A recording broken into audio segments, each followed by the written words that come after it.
I'm surprised that Xbox has not yet fully embraced the Switch 2 platform from a software perspective. Whether it's Resident Evil, whether it's Assassin's Creed, I think as long as those games play well and look good on a Switch 2 system, I believe there's a fan base that'll buy it. Hello and welcome to the Game Business Show with me, Christopher Dring. Today we're speaking to a video game legend, someone who played a pivotal and very public role in the console game world for 2 decades before retiring in 2019. He continues to be actively involved in the game industry, advising companies and supporting various different organizations and events. He released a best-selling book about his career back in 2022, and the release of Nintendo Switch 2 this year marks the first Nintendo console in 20 years he wasn't involved with launching. So I'm excited to hear his thoughts all about that and his views on the current video game industry as well. I've also never actually interviewed him before, not face-to-face anyway, so I am pretty excited to be doing this. I am, of course, talking about former Nintendo of America president Reggie Fils-Aimé. Check this out. Hello, Reggie. Welcome to the show. Christopher, so good to see you. I think this is the first time we've seen each other in person. I think we've done written interviews on the Way Past machine. Yeah, yes. Well, yeah, exactly. I've read your book. I've followed your memes for years. So it's a real pleasure to actually chat to you. I did actually see your book, Disrupting the Game. It's available on Spotify now, and it came out on paperback earlier in the year as well. That's correct. So, published in 2022 was a Wall Street Journal bestseller, which, I'm just so proud of. A lot of times executives, they're so focused on wanting to write a book and they use ghostwriters and all this stuff. This was a bit of serendipity. It was my COVID project that I did every morning to get up and write the book. Oh, wow. It was all my words and my wisdom. And the fact that it's done well has been truly a blessing for me. It's been wonderful to see. So, yes, recently we published the soft-bound version of the book. The publisher told me that typically it would be launched in softbound in about a year after the main publishing. They held on to it for 2 years because the hardbound book was doing so well. And the audio version is doing quite well. A mutual friend of ours, helped me out with the audiobook. So Jeff Keighley and I did an hour's worth of bonus content on the audiobook. And now it's available on Spotify, which I found shocking. I just stumbled upon it in Spotify. They didn't even tell me in advance that it was going to be available. I did not know the audiobook had bonus content. I'm going to have to seek that out. It has some very fun bonus content. We touch on a few behind the scenes Nintendo stories. We touch on Mother 3 for all of the fans. If you haven't picked that up yet, you should. Oh, you've been involved in the New York. I always get the Critics' Choice Awards. Is that right? Have I got that right? You do have it right. Yeah. And that is the awards we put on. The overall organization is the New York Critics Circle, and they not only put on the awards, but they also do mentoring in the metro New York City area, which is really what drew me to that organization. They do wonderful work for underserved communities. They actually use the foundation of video games to teach young people how to write, how to think critically. It's a wonderful program. It's an in-depth program for a limited number of young people across New York City. We're constantly thinking about how do we expand it into other areas. So it's a passion for me to be involved in that group. It's a festival format this year. It's 2 days, I saw.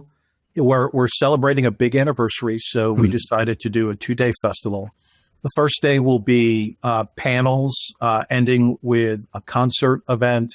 And then the second day will be the more traditional awards program. We have a wonderful Legend Award winner this year, and that's the Pokemon Company. Oh, wow. We'll be honoring them. So it should be a fantastic program. If anyone of your listeners are going to be in the New York metropolitan area, they should definitely pick up tickets because tickets will go fast. Yeah, I've never been. I've heard a lot about it though, and I've followed it, but I've never been myself. It's been a long time since I've been to New York. I think I should use it as an excuse to. You should use it as an excuse to come to the city and see what we're up to. Okay, so the book, you've been working with the New York Critics Circle. I think you're doing some stuff with Cornell University. You've been keeping yourself busy in retirement, haven't you? I have. As I tell people, my retirement is perfect. And I say that because I get to do all of the things that I enjoyed as an executive. So I get to share my learnings and wisdom. That's what the book was all about. I do a limited number of public speaking events.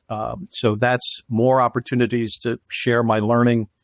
Cornell University really was a key touch point for me. I'm confident that I would not be here doing this video with you if I had attended Cornell and had some wonderful opportunities open up to me. So I go back on campus twice a year, spend time with faculty, with the administrators, with students.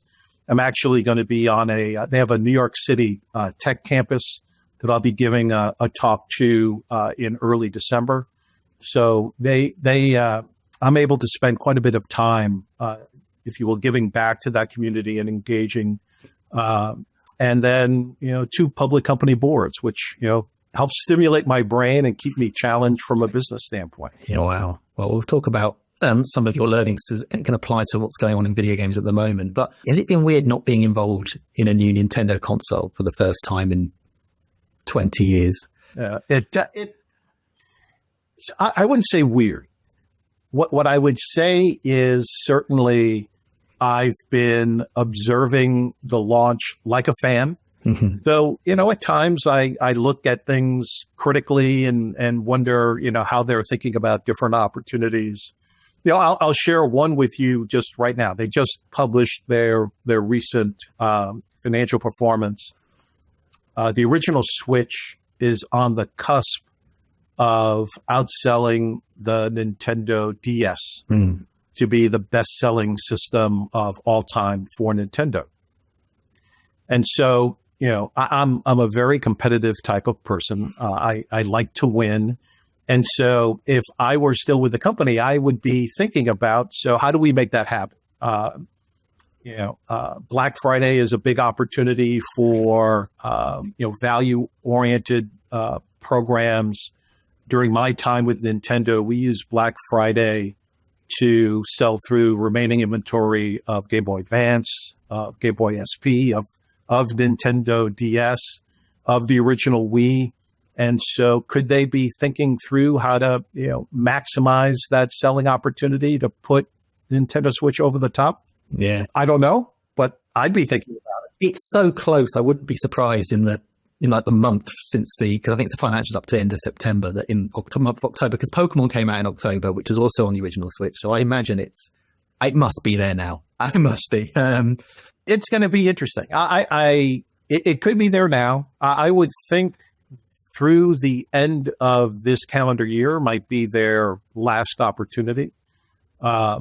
I don't know if you noticed, but buried in their announcements, they did say that moving forward, all of their development is going to be focused on Switch 2. So, the opportunity to reach that milestone is essentially here and over the next few months. Yeah, they do have Tomodachi Life. I think I remember that game from the 3DS one. They've got a couple of games, but yeah, they've stopped making games for it according to their report. I did see it. I'm the same as you. I go through the whole report of every utterance, trying to read between the lines, and have you got a Switch too? You've been.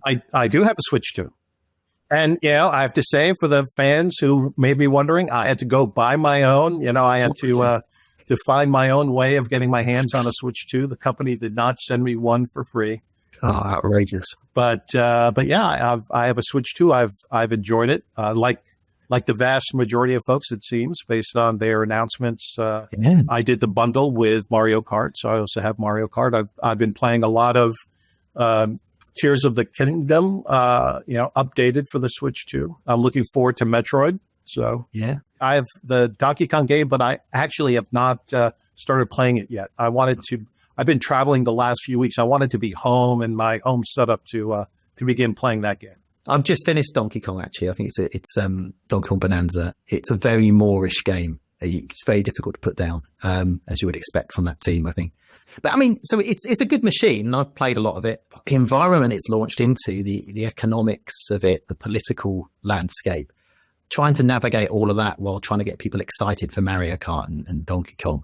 I mean, I don't know. I wouldn't want to be involved in any of that. That feels like just an awful lot of headaches to try and work through. I'm sure it was. It's interesting. I think back on my 6 years of retirement. And so I wasn't there for the pandemic and, all of the challenges that represented. And obviously the tariff situation has to have been quite challenging. So, the team has done yeoman's work as they've navigated through all these challenges. Yeah. I was going to ask you what you think the best thing they've done, but they must be terrifying for you to be reviewing them. You can't help it though, can you? Because it's been part of your blood for so long. Well, yes, very good friends there in the organization, including the teams in Kyoto. Look, the launch of Switch 2 really was a huge success for the global team. And again, just to think about this and put it in perspective, when you look at video game history, arguably with the exception of the original PlayStation being followed up by the PS2, the incumbent with, strong momentum has always been challenged in following up with the next system. PS3 had challenges as they looked to follow up PS2. Obviously, Nintendo had challenges with the Wii U following up the Wii. So being able to successfully launch a new system after you've had historical success with the prior system is quite a challenging. Yeah. And, the team has done a masterful job. As I would be telling the team, it's still early in the game, right? There's a lot more to be done. But certainly, as you look at how they've performed over the past, let's call it 6 months, it's been quite strong. Yeah. I guess I remember the Switch 1 launch and, in that year, was it Zelda, Mario Kart, Splatoon, Mario Odyssey, just absolute mega hits. And this year, this lineup's been, it's good. It's good stuff. Like Mario Kart, you don't get bigger than that. And there's Pokemon as well. But it's Donkey Kong and Hyrule and Metroid and Kirby Air Riders, and I don't really have a question there, but when I saw that lineup, I thought, that's different. But it doesn't seem to, but I think perhaps because it's a continuation of that Switch, I think it probably makes sense. But it's the thing that surprised me the most is the software lineup. There's a lot of good games, but it's a lot of different ones in there. Yes, I think that's a very fair observation. And, I wouldn't be completely honest if, like you, from a business perspective, when I first saw that lineup, I scratched my head a little bit. But I think certainly what I underestimated was the enhanced Nintendo Switch 1 content, I think has been compelling. The stuff that you get for free as part of the Nintendo Switch Online subscription. I think that has helped drive some of the momentum. And then certainly Bonanza was a key driver for that. Yeah. I won't ask too much about Switch 2. I appreciate you didn't work on it. But there was a big question around the value of it. And I actually felt the value of the Switch 2 was really good. Because I can't remember the price in the US now, but the console with Mario Kart, if you've got a Switch 1, which I think more than 80% of people did, which means they've got controllers. They're probably Nintendo Switch Online customers. They got those upgrades to Zelda as part of their subscription service. They got those GameCube games. For existing fans, actually, I felt the value was very good. It was very, selling. But of course, a lot of the headlines were around the top end pricing and what it would cost if you're a new customer, which I guess made for good headlines, but I felt was a bit unfair anyway. That was my one observation that I felt was a bit tough for them at the launch, but it hasn't stopped the sales. It hasn't. And, I agree with you. I think the hardware was appropriately priced. I think it was very smart of them to launch the bundle with Mario Kart and offering that at a significant value. I think that took the edge off of some of the complaints around the standalone price for Mario Kart. Yeah. But moving forward, really the challenge is going to be how they keep a pace of great software coming that is going to keep that audience engaged and get that next customer who's thinking about the hardware, thinking about whether it makes sense, getting that person into the ecosystem. That has to be what they're thinking about. Yeah. Well, let's talk a bit more broadly. What do you think of the console space generally right now? Because it's quite interesting with Microsoft. I mean, Xbox is stopping doing exclusive games. Sarah Bond called exclusive games antiquated. And even PlayStation's putting more of its games on PC. It certainly seems like a sector's going through quite a big change. What do you make of all that? Yeah, I think you're absolutely right. And I think between Sony and Xbox, I think there's different things going on. I think from Sony's perspective, they have to be quite pleased with, how they've launched their hardware. The games that they've had for their system have been fantastic. And so now, they're thinking, how do we best monetize our software and bringing that onto PC? And PC gaming has had a bit of a resurgence these last number of years. It makes strong business sense for them. Yeah. The team at Xbox, and I'm very good friends with Phil. I know the team there. They've, I think, tried to redefine what success looks like for them. It's no longer selling physical boxes. It is about getting their software out to as many players as possible. And so it was somewhat inevitable that they would have games that would be on a Sony system. Yeah. What I find surprising, I'm surprised that Xbox has not yet fully embraced the Switch 2 platform from a software perspective. No. That's the one that surprises me, because certainly some games could easily be ported over to Switch 2. And I have to say, I'm surprised that we haven't seen more of that. I thought there would be much more, especially during this time frame leading up into the holiday.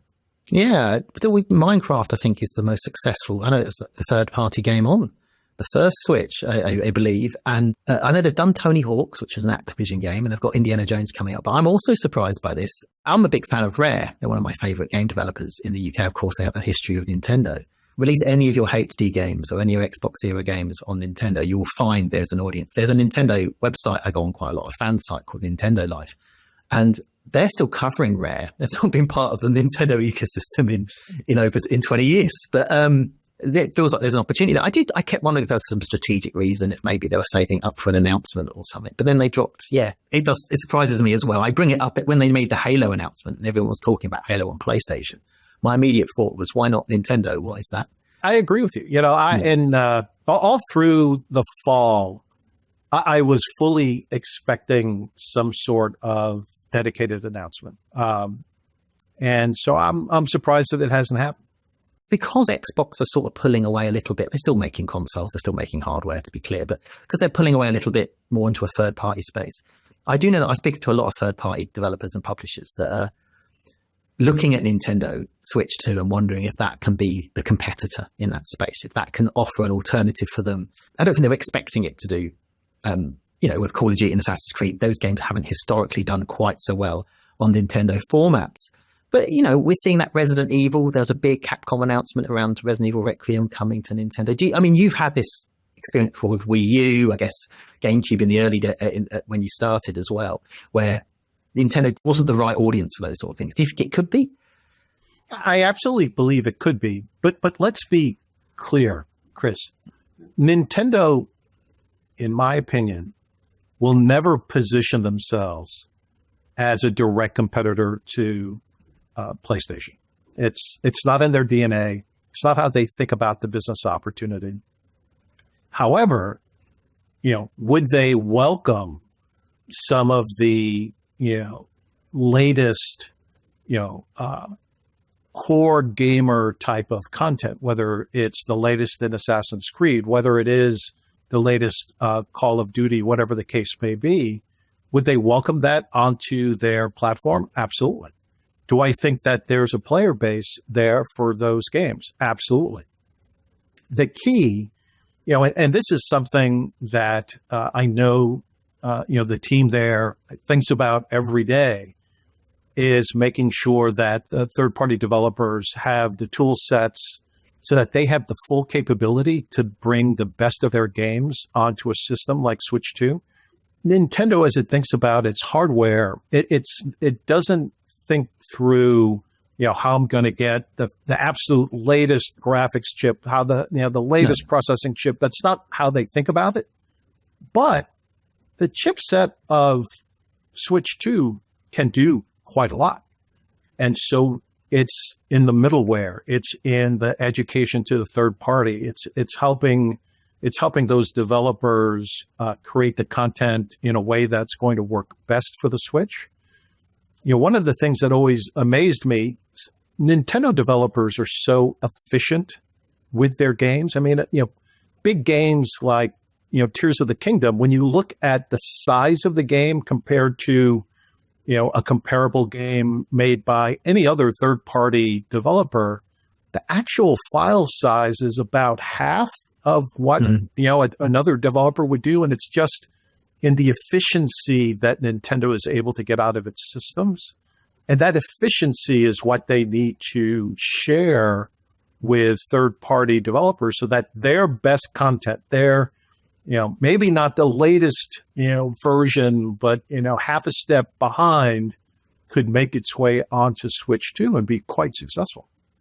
I'm of an age, I consider myself a core gamer, but I've got 2 young children. I don't get as much TV time as I used to. And the Switch was a revolution for me in 2017 when it came out. Suddenly I was gaming as much as I was, maybe not as a teenager, but certainly than I was in my 20s, because now I had a device that just fit around my life. It wasn't one I had to, take up the TV to do. And so a game like Resident Evil Requiem, I'm a massive Resident Evil fan. I look at that and I think, I'm probably going to get the Switch 2 version. I know it will probably not be as high quality, not be as beautiful as the PlayStation 5 version. But I will take the convenience and the chance of me actually finishing the game over a better visual experience any day, as long as it runs okay. It has to, as long as it's not unplayable.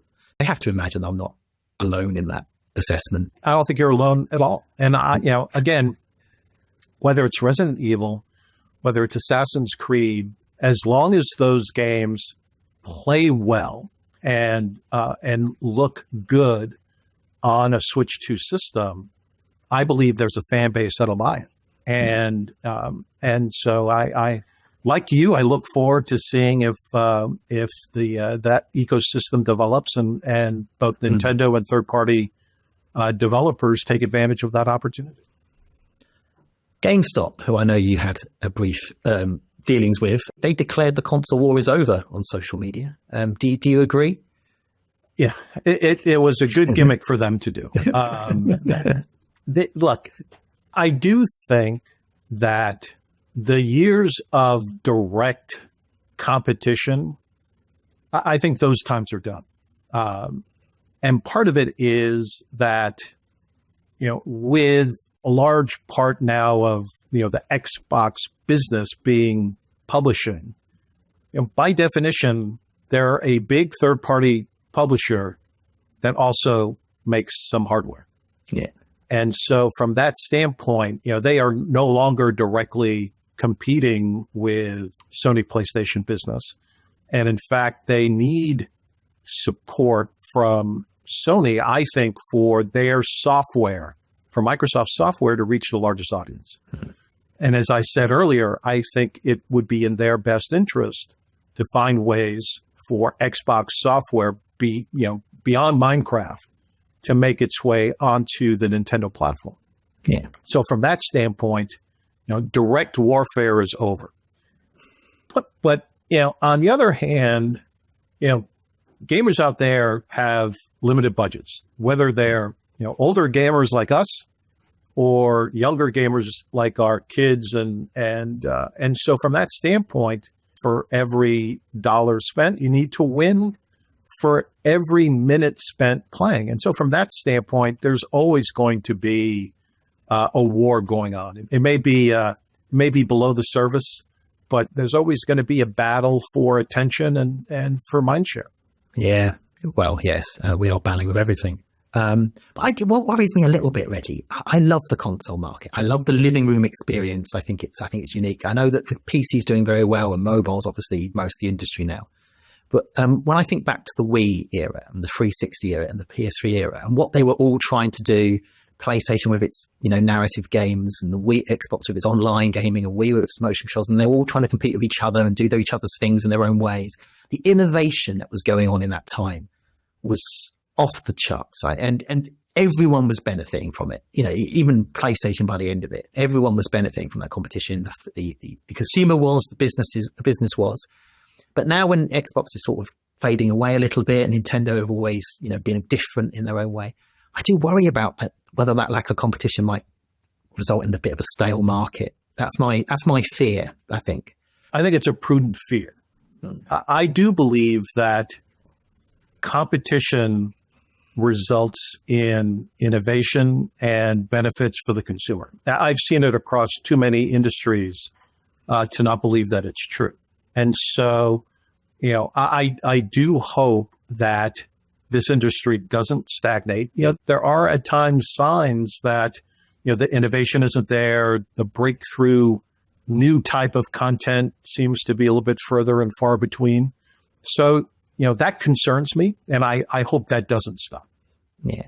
I will say, again, but I'm not going to spend all the time talking about consoles, but I do think the Switch 2, the hardware itself may have not been too innovative outside of some mouse controls here. But actually, I talked about the games earlier being not the biggest things, but actually Kirby Air Riders, Donkey Kong Bonanza, they're quite different. You haven't played it, but when I did Donkey Kong Bonanza, I can't believe how bonkers that game is. My assumption it was going to be Mario with Donkey Kong. It's so fresh for me. It feels so different. And I guess it doesn't always have to be in the form of it doesn't have to be the hardware itself where the innovation comes from, I guess. There was no point to that bit. But you've been, I guess, I'll change the conversation, but you've been advising companies and you've been advising investments and you're on boards. You can now look across the entire industry. You're working with developers. Are there any games or companies that are sort of really impressing you at the moment?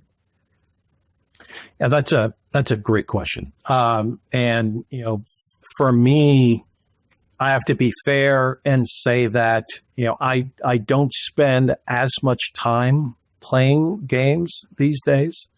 So for me to point out one particular game or one particular developer or publisher is a bit more challenging. What I would say is that the converse of your question, I do think that as I look at games, there are fewer and fewer examples of content that is dramatically new, dramatically fresh, things that are breaking through on a different level versus, simply more of the same. And that's a bit disappointing. And so, as I counsel companies, the conversation I have is first, what's your DNA? What is it that, has created the value and the company thus far? And then how do we find ways to innovate out from that core DNA to bring initiatives and ideas that fit with what you do, which makes it more difficult for your competitors to copy, but bring truly new experiences and address challenges that exist in the broader category.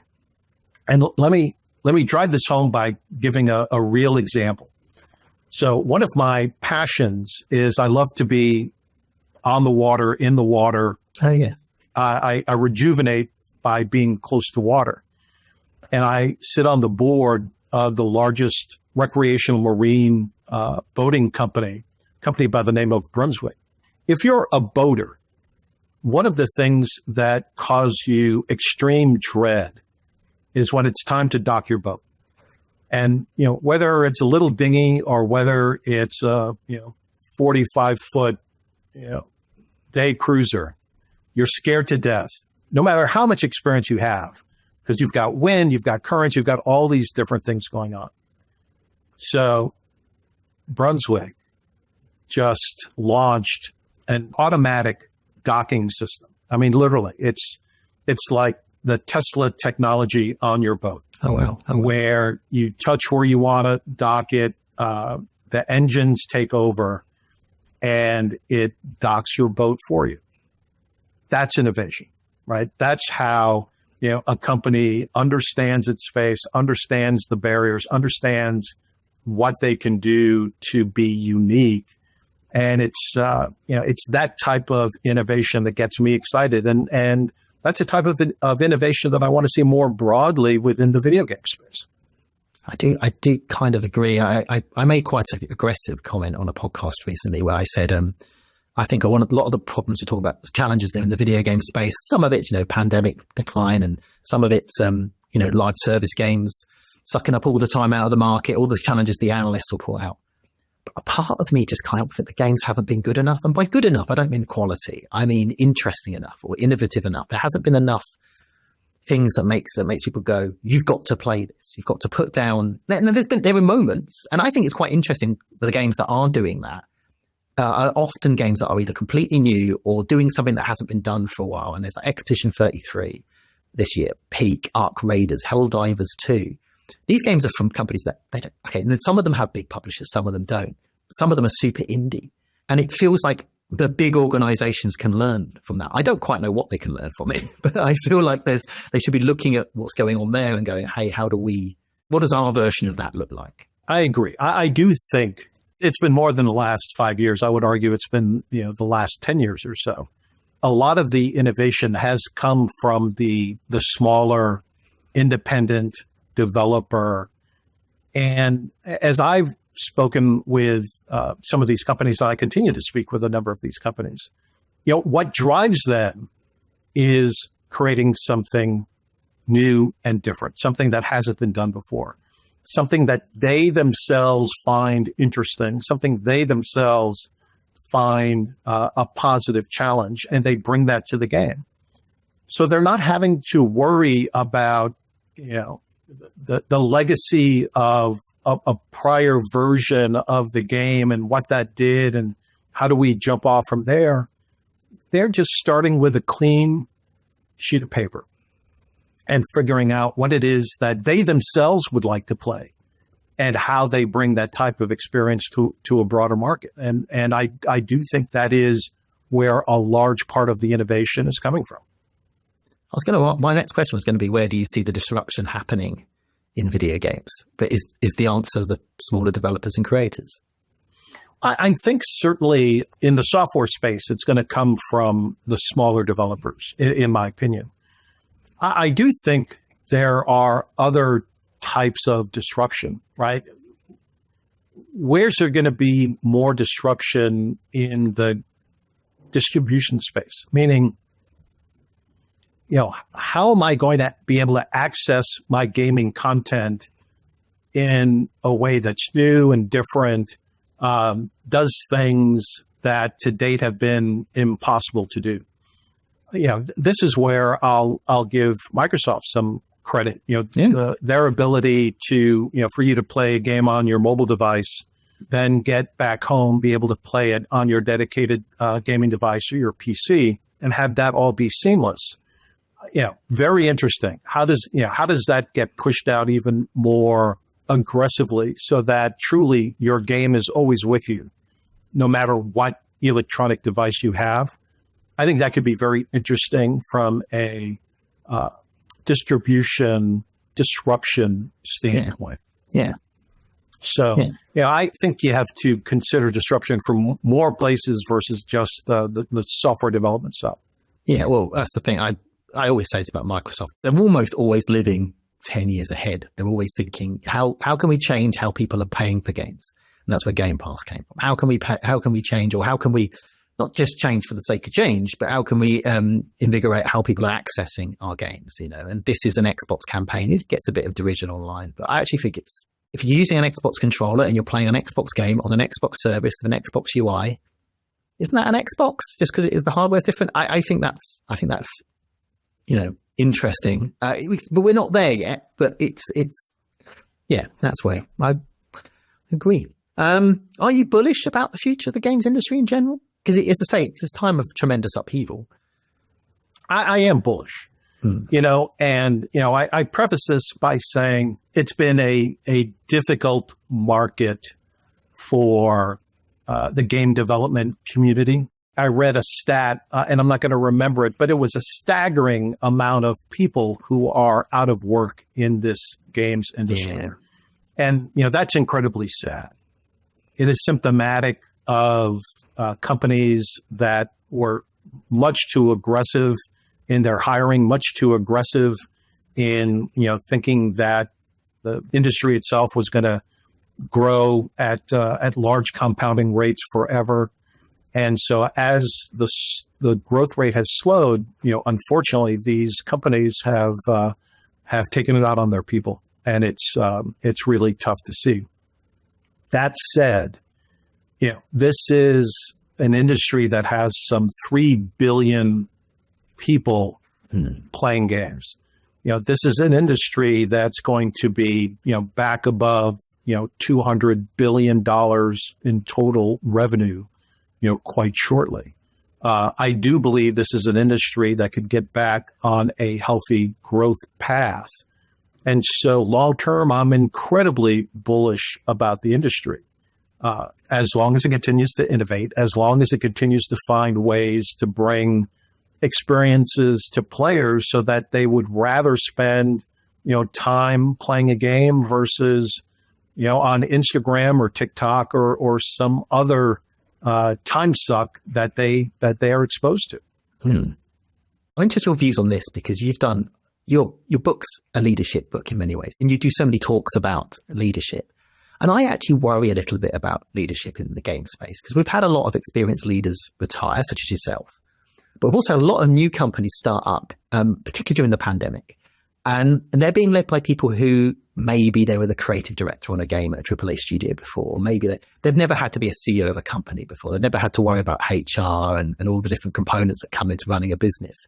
I don't really have a question for this, other than are you noticing much there? Are you getting a lot of people coming to you for advice? And I don't know, maybe you never thought about it. I have thought about it. And on one hand, I agree with you, but I've got some additional thoughts. Are we at a point where a new crop of leaders are taking over, whether it's for the large established companies or smaller companies? We are in that phase of leadership turnover. And from that standpoint, am I worried that this next generation has the skills and the capabilities in order to be successful? Yes, I'm worried about it. That said, I do believe someone who in their past has been, a great creative director can become the leader of their company and, understand the HR and finance and all of those different issues. I believe that can be done. It needs to be done thoughtfully. It needs to be done where the executive is open to the things they don't know and seeks out help and support in the things they don't know in order for them to be successful. I mean, I look at my own background and, by development, I was someone focused on the commercial space, sales, marketing, but I had to learn the finance side of the business. And I had great mentors who helped me understand it. I had to learn in the gaming space. I had to have a better understanding for the development process and how that played out. And so leaders always have capacity to learn and pick up those skills, but they themselves need to want to do that work. And they need to have the right support system around them to help them gain all of those experiences. Have you been giving any advice to, is it Devon Pritchard's taking over from Doug now? I mean, I guess she probably doesn't need it. Yeah, Devon is a dear friend, and she and I texted as the announcement was happening. She's going to be a fantastic leader for Nintendo of America. She knows where to find me, and I stand willing to help her in any way that I can. But she is a fantastic executive. She has been exposed to all of the different facets, not only of Nintendo of America, but she has strong relationships with the Nintendo team in Kyoto. I think she's going to do just fine. I'll ask one more question. Maybe another one will come out afterwards. But as someone who has experienced the biggest highs and the lowest lows that the games industry has offered, what advice would you give to those trying to navigate the business today? Early in my tenure at Nintendo, someone shared a statement that was attributed to Mr. Yamauchi. And the statement was something like this, in this business, never dwell on the moments that are too high or the moments that are too low. You need to focus on driving the business every day. And I think that is fantastic advice for any fast-moving industry where, on one day you're going to be a hero, on the next day, something is gone dramatically wrong. You have to be even-keeled, and you have to constantly be thinking about, what's next? How do we move forward in a positive way next? And to be relentless in that, because if you get stuck in the moment day to day, it can be debilitating, whether it is a high or a low. And so I counsel people all the time that you need to be thinking about what's next versus just what's now in order to be successful for the long term. Well, I'm wary of quoting Kipling these days, but if you can meet with triumph and disaster and treat those two imposters just the same is I think probably universal advice. That's just, and you're right. It's good advice. It's very good advice. Reggie, is there anything else that is going on in your world before I wrap up that you wanted to talk about? You wanted to reference? I think you've touched on it all. I was a gamer before I joined the industry. I continue to be a gamer and play a variety of different games when I have time. I want this industry to continue to be successful for the long term, to have that next tranche of players come in, that next tranche of fantastic games. So, I'm here as a cheerleader, looking for things to continue to grow and to be positive out there. Brilliant. Thank you, Reggie. Thank you for your time. Absolutely. Thank you. That's it for today's episode of the Game Business Show. Thank you for tuning in. Thank you to Reggie for joining us today. We'll be back on Thursday with our news show featuring Helldivers 2 CEO Shamraj Jorjani. If you are new to the game business, if you've perhaps discovered us on YouTube or somewhere like that for the first time, you should subscribe to us. Go to thegamebusiness.com. It's completely free. And you will get our newsletter. If you put your email in, you'll get an update every time we release a new episode. Sometimes we do text-only pieces as well that you can get in your inbox. Do subscribe to us on there. Alternatively, you can subscribe to us on YouTube or on Spotify as well. Until next time, thank you for tuning in. What is, in your mind, the greatest album of all time? Springsteen, Born to Run. Oh, what a choice. What is your favorite non-Nintendo video game? I've said it publicly. Halo, the first Halo. Oh, are you excited about it coming back? I am excited. Hopefully what they add works and doesn't change the formula. But yeah, I'm looking forward to seeing what they do. Do you think Nintendo Switch 2 will outsell Nintendo Switch 1? That is a difficult question because, as we started, the original Switch might be the best-selling Nintendo system of all time here in the next few months. So it's a tall order. I hope they do. I hope for my friends, I hope they do. Do you think game streaming will become a mainstream proposition? I actually do. If you could have been the CEO of any other video game company, what would it have been? No other choice. It would be Nintendo. Okay. And outside of your own, which I do recommend people read, what would you recommend for leaders in video games to be reading? What book? I gravitate to classics. Jim Collins, From Good to Great, that talks about how great companies are built, how companies might initially stumble and then put on the afterburner and grow. I would encourage people to go back and read that one.